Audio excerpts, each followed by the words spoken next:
So here we have another movie review. This review is Judy. It was released in 2019. It's a biographical drama based on the life of American actress Judy Garland. It's directed by Rupert Gould, screenplay by Tom Edge, based on End of the Rainbow by Peter Quiller. The cast, and in the lead role is Renee Zellweger as Judy Garland. We also see Judy as a young adolescent, and she's played by Darcy Shaw. Jessie Buckley plays Rosalind Wilder. Finn Witwer is Mickey Deans. Rufus Sewell plays Sidney Luft. These are men that have been involved with Judy at certain stages of her life. Michael Gambon plays Bernard Delphine. He runs the Talk of the Town entertainment venue where Judy does her performances.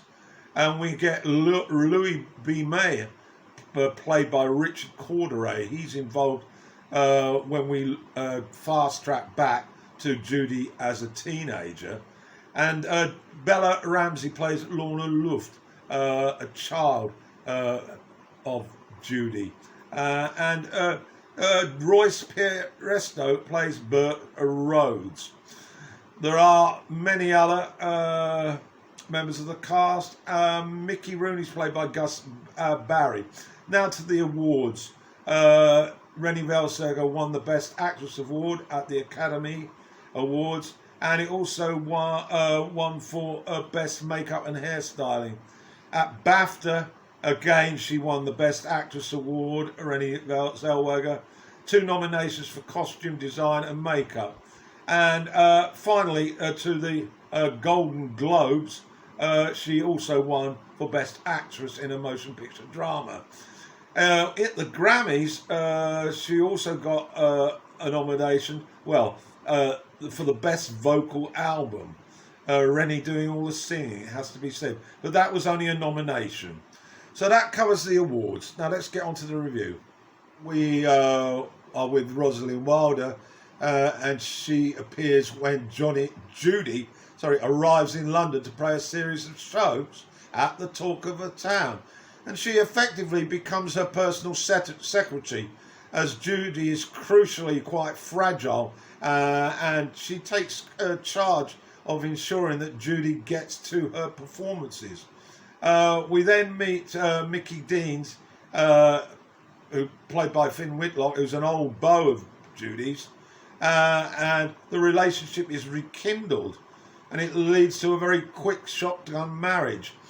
Her ex-husband, Sid Luft, then gets involved, and we briefly see the issue with regard to the custody of Judy's 2 children, and it becomes part of the plot.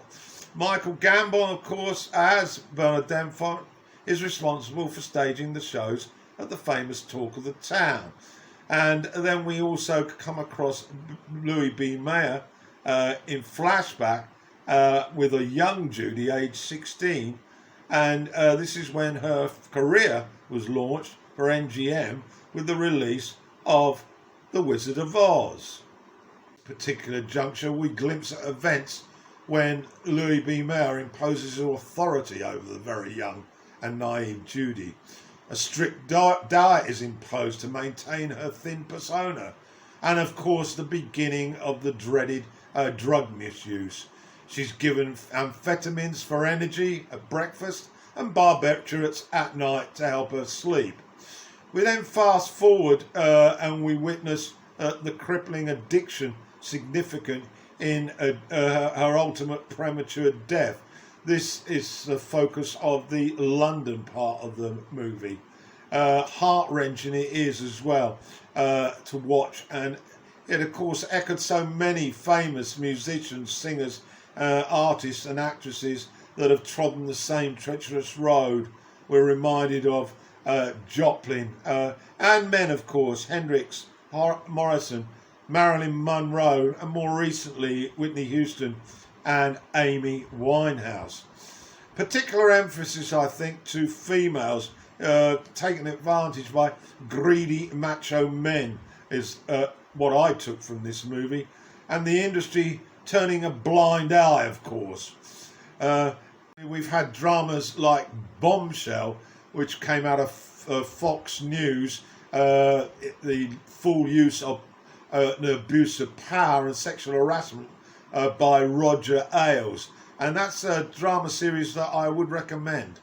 And this movie touches on all those aspects through Judy's circumstances.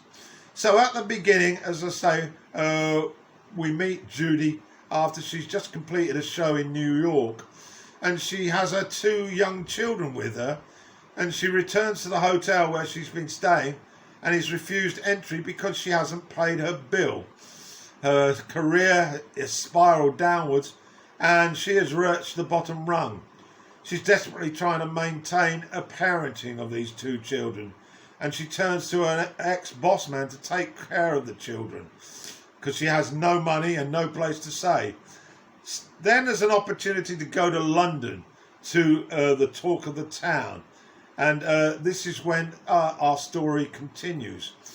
There's problems with contractual details because of the perception of her current state, stardom and her health.